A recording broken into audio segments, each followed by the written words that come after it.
Hello. So we will talk about polarity and polarizability. This is important when we talk about the electronic effects in a molecule. The molecule as a whole, or if you talk about a bond. So for example, if you have a bond like XY,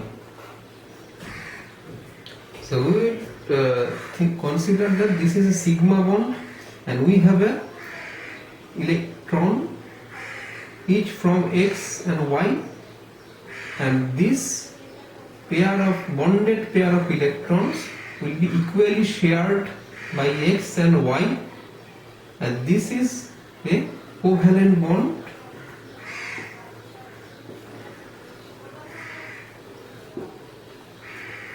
in nature. Now when we talk about this bond, the first thing is there are two situations can arise. A simple sigma bond. If suppose, for example, if you have hydrogen or chlorine or fluorine, these are called homonuclear diatomic molecules.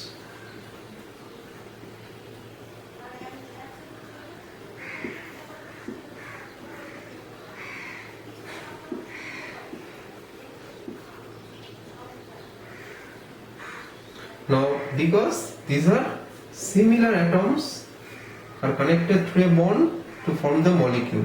Diatomic means because there are two atoms to form the molecule. It can happen that you have another possibility that you can have a F kind of molecule. This time it will be called heteronuclear.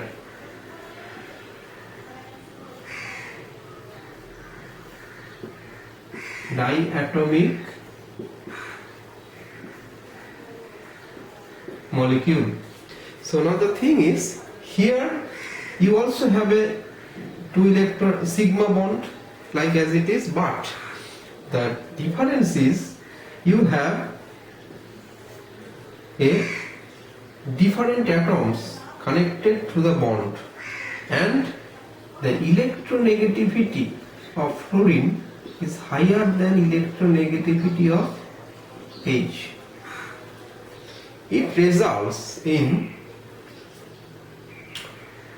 difference in the sharing pattern of the electron. Due to the higher electronegativity of the atom, F will pull the electron cloud towards itself, resulting in delta positive and delta negative character. Delta denotes partial, not absolute positive charge. A partial charge separation happening through this bond, and due to the difference in the electronegativity of the connected atom.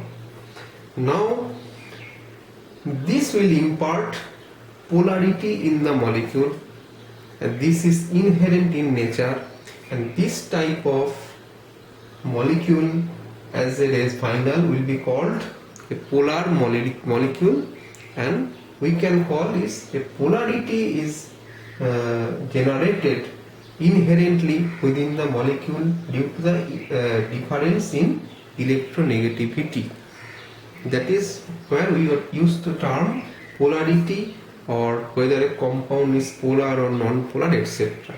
If there are no such charge separation, there will be no such delta plus delta minus character.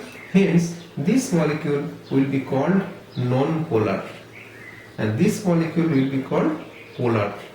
There are several polar molecules, all these wherever there is some electronegativity difference.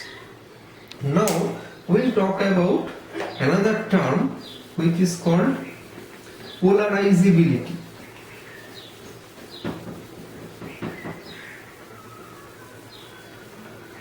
Which is called polarizability. What is polarizability?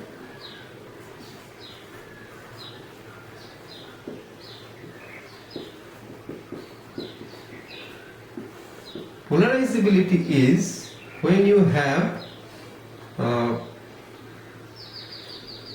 suppose you have a it is some other bond like Rx. So if if this bond is, it's a non-polar kind of thing. R is alkyl group, example CH3 C2H5, and X can be Cl, Br, I, F, etc.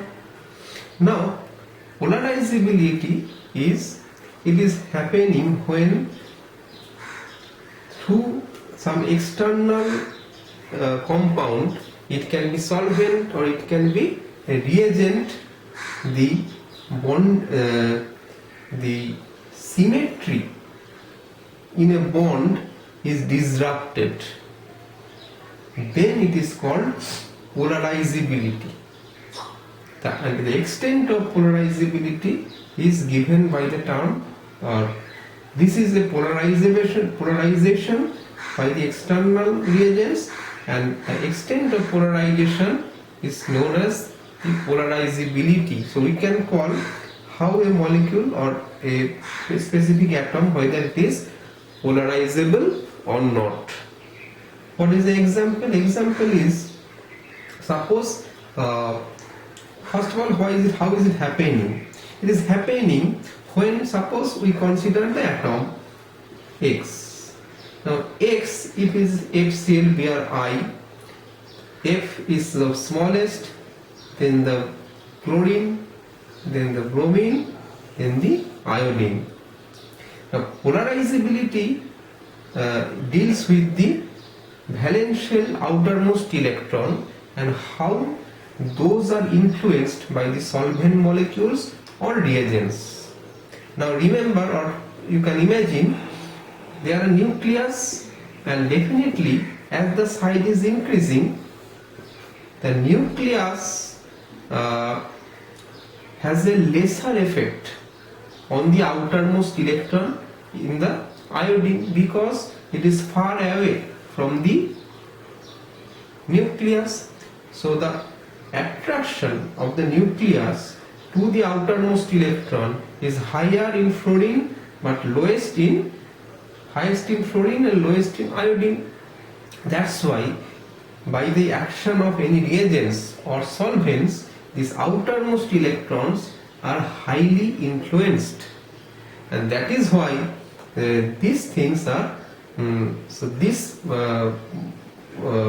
iodine is called when X is iodine, this molecule as a whole is mostly polarized or most polarized, and in case of RF it is less polarized. So if you talk about polarity and polarizability order and consider a CX bond order, we can say in case of polarity,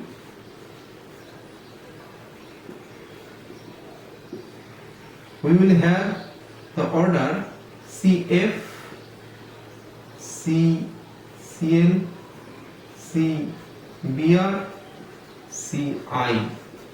In case of polarizability, we have Ci, CBr, CCl, Cl. This I have explained. Due to the bigger size, the polarizability increasing. Why polarity? The polarity is governed by the electronegativity difference. So what happens when you have fluorine is the highest electronegative?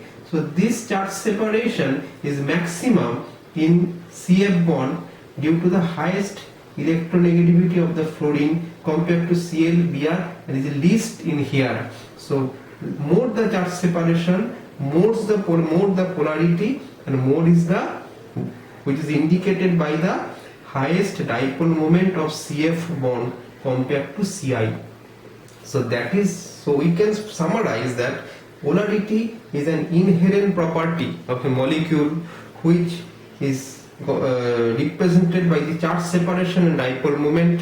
On the other hand, polarizability is an imparted charge separation or imparted phenomenon which happens by the by the action of reagents or solvent molecules, and it is governed by the mostly the bigger size and mostly it is governed by the outermost electrons of the specific atoms.